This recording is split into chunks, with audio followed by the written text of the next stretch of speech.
Hello dear student, welcome to classification of elements and periodicity in properties from CBSE class 11 chemistry and this is lecture number 5.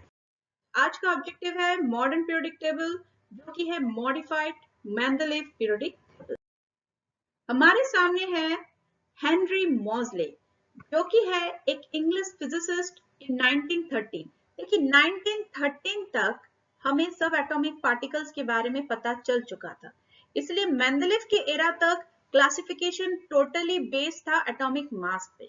उसी के बाद Henry मॉजले आए, उन्होंने नए invented information का use किया और अब वो किस पे काम करने लगे, एटॉमिक नंबर पे।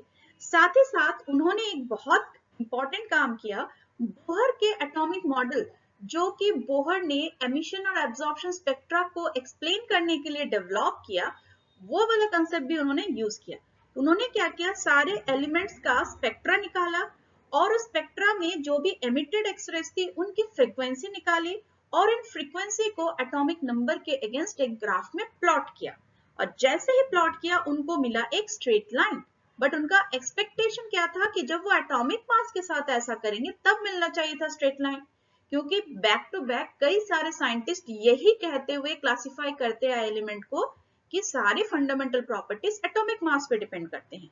तो ये जो चीज थी ये इनका बहुत कंफ्यूज किया। उन्होंने बार बार एक्सपेरिमेंट किया और बार बार एक ही चीज निकल के आई कि atomic number is more fundamental property of an element than atomic mass. ये रहा आपके सामने ग्राफ। तो देखिए ये नीचे उन्होंने एटॉमिक नंबर लिया और इस तरफ फ्रीक्वेंसी का स्क्वायर लिया। फ्रीक्वेंसी किसकी, एमिटेड एक्सरेज की फ्रीक्वेंसी। वो कैसे निकाला, एमिशन स्पेक्ट्रा से, जो कि बोहर ने बताया था। ये रहा स्ट्रेट लाइन। इन्होंने एक फॉर्मूला का भी इस्तेमाल किया जो कि था square root of frequency is equals to A multiplied by Z minus B.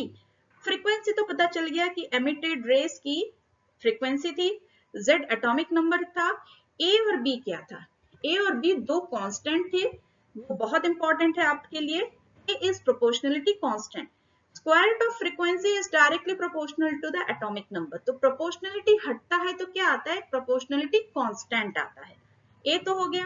B मेरा क्या है, is a screening and shielding effect. Screening और शील्डिंग इफेक्ट लाइट में तभी आया जब हमें पता चला न्यूक्लियस के चारों तरफ इलेक्ट्रॉन्स होते हैं, और स्क्रीनिंग इफेक्ट का मतलब इलेक्ट्रॉन न्यूक्लियस के पावर को दूसरे पीछे के इलेक्ट्रॉन तक ना पहुंचने के लिए जो खुद को दीवार की तरह खड़ा कर देते हैं, that is called screening effect. तो बी उन्होंने दूसरा फैक्टर लिया as a constant, that is screening effect के लिए। तो यहां से ये कंक्लूड किया गया कि भाई atomic number is more fundamental than atomic mass by Henry Moseley. अब आते हैं दूसरी बात पे। ये जो इन्होंने स्टडी की इसी बेसिस पे उन्होंने दिया मॉडर्न पीरियोडिक लॉ। ये आपके लिए बहुत इंपॉर्टेंट है। मॉडर्न पीरियोडिक लॉ है क्या, the physical and chemical properties of the elements are periodic function of their atomic number. Just दो वर्ड का चेंज है as compare to Mendeleev periodic law. Mendeleev periodic law में भी सब कुछ था, बस एटॉमिक नंबर की जगह एटॉमिक मास था। तो इतना सा आप चेंज कर लोगे तो आपको मिल जाएगा मॉडर्न पीरियोडिक लॉ। अब इसका मतलब क्या है, if the elements are arranged in the order of increasing atomic number, the element with similar properties are repeated after certain regular interval. ये बात भी मेंडलीव ने कही थी, लेकिन इसके पीछे की वजह नहीं बता पाए थे। मेंडलीव पीरियोडिक टेबल मैंने जब आपको बताया था तो डीमेरिट में मैंने आपको समझाया था कि कॉज ऑफ पीरियोडिसिटी एक्सप्लेन नहीं कर पाए थे मेंडलीव जी। ये उनकी एक बड़ी कमी रह गई थी।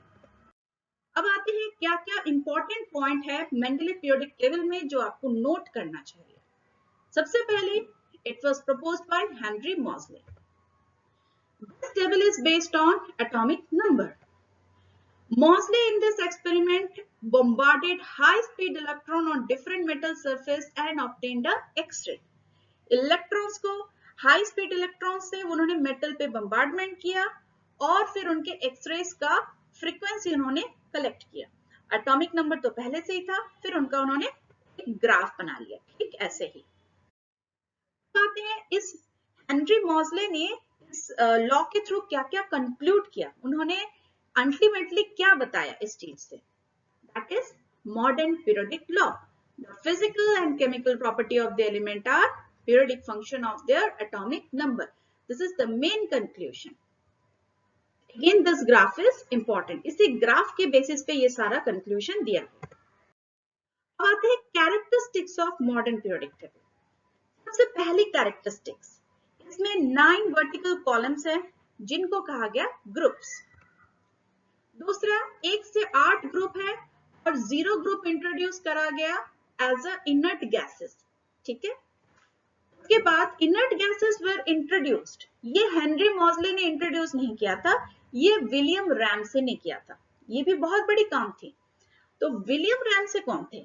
विलियम रैमसे 1904 में नोबेल प्राइज इन केमिस्ट्री पाने वाले एक बहुत बड़े साइंटिस्ट थे।